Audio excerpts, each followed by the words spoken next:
So today is Canada Day, and back in 1867, the British signed the British North America Act, turning this small but growing colony into the Dominion of Canada. Effectively, it was when we became a country. See, we didn't need a Revolutionary War to gain our independence. So in light of today, we're going to be talking about another TV show that I remember, and it's quite nostalgic, and it's definitely nerdy. This is a series that I call Canadian Theme from the 90s. Alright, so today we're talking about a show that's definitely nerdy. It's based on a self-described popular magazine, Popular Mechanics. They made a kids show that was aimed to teach young Canadian and North American audiences about technology and science. The show was simply titled Popular Mechanics for Kids.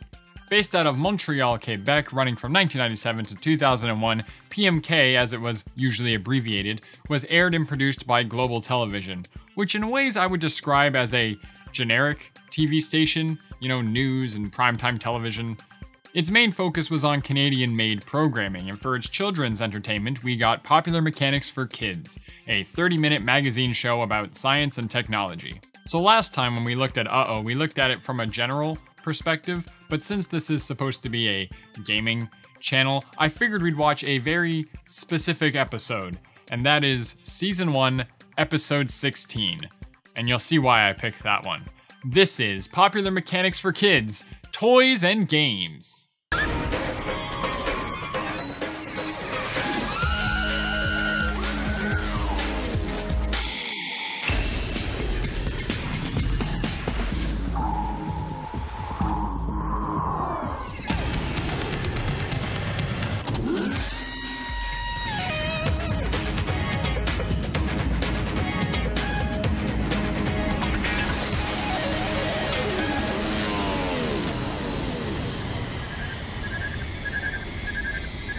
Isn't that a great opening? The rocking guitar, the 3D animation, it's great. So the show normally starts with the two main hosts, Jay and Elisha, doing some sort of sketch comedy while giving an overview of the episode. In this episode, Jay reveals that he'll be going to Nintendo of America to look at the coolest job on the planet. See, this is why I picked this episode. Whereas Elisha will be playing with Legos and going to a toy testing facility. Let me tell you the memories of when I watched this episode as a kid, because whoo boy am I excited, eh? Let's get started, bud. First off, let's just talk about the hosts for a second. PMK actually launched the careers of many of its alumni. Jay Baruchel would go on to his most notable role of Hiccup Horrendous Haddock III from How to Train Your Dragon, and other featured roles in comedies like Knocked Up and Tropic Thunder. He was only around for the first season though, but hey, it was a good start to his career. And Elisha Cuthbert would go on to, whoa. You trying to get me demonetized? But she did go on to be Maxim's Most Beautiful Woman on television in 2013. She's objectively beautiful. We're using facts for this. And I totally believe it. But in all seriousness, it's insane to see her at a much more innocent stage in her life. She was in her teens during PMK, and I guess puberty greased her very well. She would go on to play Kim Bauer in 24, alongside fellow Canadian Kiefer Sutherland, and her big breakout role was as Danielle in The Girl Next Door, the whole I'm all wet, can I come in thing, that's her. It's insane. She went on to also marry fellow Albertan Dion Phaneuf, and nothing to me is more Canadian than marrying a hockey player, and one of the better players, I might add. I feel the need to also mention Tyler Kite, because he took over for Jay in the second season onwards, and I feel like he did a better job of sticking to the corny 90s humor, and because of that, you'll see his other acting roles included I'm hanging out here. Like, what's gonna happen? Goosebumps, yeah. So we start with the two hosts hanging out at a giant model train set. Did you know that my nickname in high school was actually Train? There's a long story about that, but ultimately, I love trains. Jay and Elisha quip about how adults are playing with all these fun toys. I think this is a good example of how, even though today, we always talk about how nerds are going to play with the toys they've had as a kid, they were doing that back in the 90s, and now me with all my friggin' video games, I have these were just sitting around. Like, look, this is just a stack of them I have right here. There's some good games in here, and I'm still holding on to them since I was a kid. Maybe they were talking about this back in the 90s.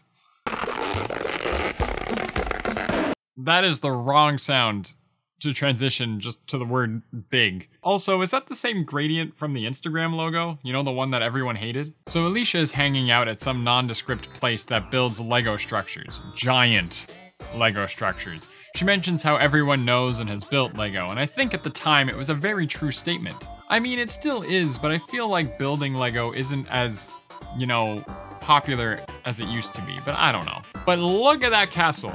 You tell me you wouldn't want to build something like that. But that looks sick, eh? And literally the interview starts with, "You're never too old to play with Lego bricks." Yeah, you tell him. What we do, I'm the head of the design department. Whoop, you started that sentence one way and then you took it the other way. I'm surprised that cut made it in. But look at that shirt and those big ass glasses. What? So they're building a life-size race car out of Lego. They go over the tools that they use, like a printer that prints off graph paper that's sized to Lego bricks. It's actually kind of rad. And of course, Elisha makes a Lego model of the PMK logo. It's smart. It's good marketing. Nothing really stand out here. You get the forced education parts of the show, but they actually visit real businesses. So it's kind of expected that the interviewers won't have the best delivery. But it was never all that horrible. We also get all these short segments between larger segments, and I think it really fills up the show, and it feels like you're getting a lot of information. First up here, we're learning about frisbees. Turns out it came from college students throwing around pie plates. Where did they get the pie plates? The Frisbee Baking Company. That's actually kind of interesting. Maybe I should play with frisbees more. And then we get one of my favorite short segments, Mechanics with Nix and Tix. What? Huh?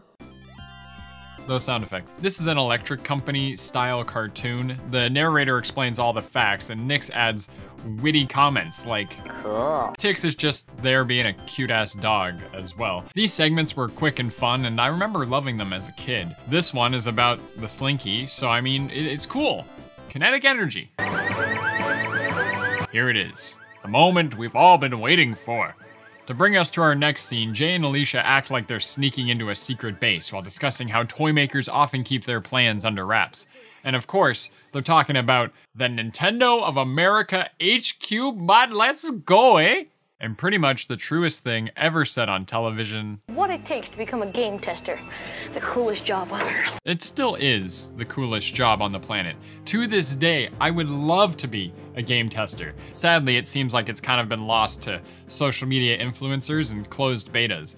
But anyways, first off, Jay needs to work as a game counselor. Before game FAQs, people apparently would straight up call Nintendo to get help with games.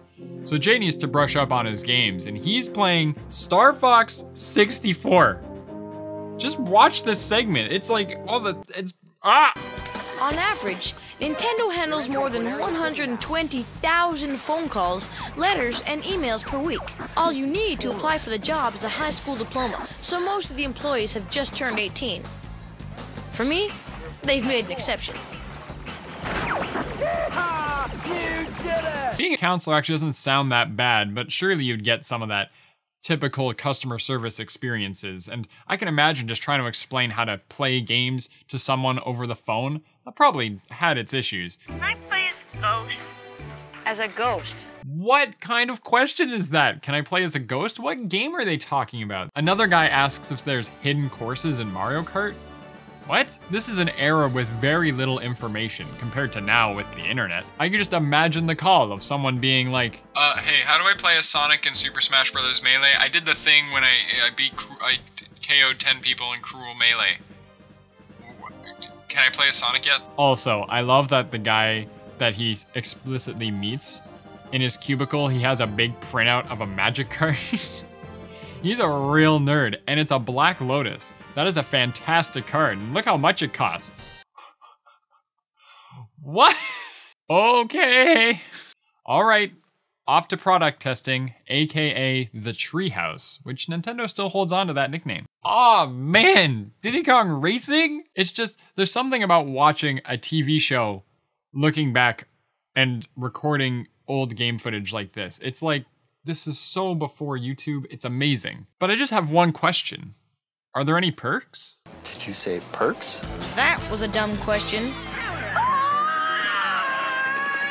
The answer? Every game tester has unlimited access to any Nintendo games on the market. Look at this room! Who wouldn't want, tell me that's not cool. You tell me that's not amazing. You know what? Just, if you really want to get a good taste of the 90s, I'm going to link this episode in the description. Go ahead, give it a watch. This is the segment you probably wanted to watch anyway. It was easily the whole reason why I did this episode, but we'll keep going anyway. There's still some funny jokes. You stay tuned. So we're back to the little quick segments in between the bigger segments. This one's called Rewind. Did you know that Barbie came out 50 years ago at the time of this episode's air date? But did you know that a Barbie is sold every 2 seconds? It's actually a crazy statistic. I mean, back then, it's probably different now, but I mean, it's still pretty cool. Next, Elisha is hanging out at BMT in Chicago, which is a group of toy inventors. I think it's easy to forget about the science and challenges of building toys, like the Hot Wheels booster things, and this toy called Casey Cartwheels, where they had to discover that weighted pom-poms were needed to help her complete the cartwheel. Seeing the prototypes is also fascinating, especially since this is a completely mechanical toy. No batteries required. Science rules. Factory. This is funny stories of how things were invented. Did you know that Theodore Roosevelt refused to shoot a bear once, and that's why they're called teddy bears? I remember that. I think this is where I learned it from, actually. Yep, I still see the Dr. Robotnik influence. I thought we were playing a game. So this segment was always fun to me. Charlie, played by Charlie Powell, would get a segment where he'd come up with cool experiments or tips that you can do at home. Oftentimes he'd make things that'd be about the level of a science fair project. So in this episode, they're making that obstacle course where you have to guide like a ring around a wire, and if you touch the wire, it like lights up the light bulb. Is there a name for this? They just kind of call it an electric obstacle course, but I swear there's like a name for this game. Also, they add like an electric sound effect whenever they touch it, as if it's like actually like dangerous. And I'm not sure if it is. Those D batteries look a little bit powerful, but I don't know. I don't know anything about electricity. Ah, cool, Play-Doh. Anyways, on to the final scene. They yank them.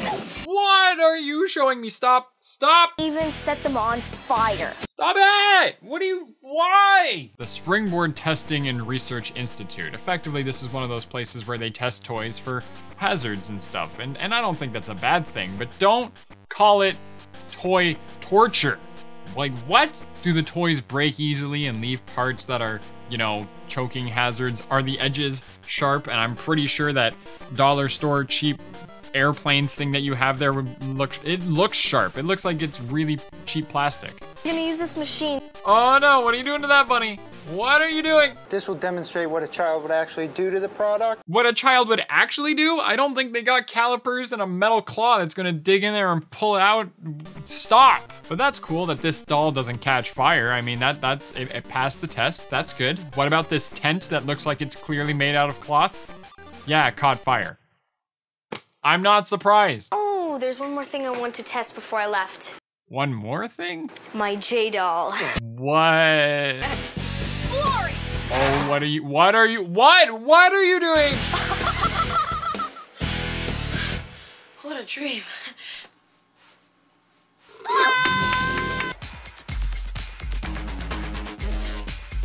Well, that was a messed up ending. Oh, cool! Mischief Makers. And that was Popular Mechanics for Kids. This show covers a lot for its short runtime. I like it. Looking back, I'm realizing it really molded my opinions and understanding of the world. Though the delivery is a bit hit or miss, it doesn't shy away from teaching real science and real world stuff. Do you think I even knew how to spell torque when I was 5? Which was how old I was when this came out. Oh, jeez, I'm old. It's a good show. Should I cover more of these episodes? I can definitely remember a lot of the other ones, but I don't know if they would be quite as fitting as the one going to Nintendo of America. Like, that was so cool to me, and it's still cool looking back on it now.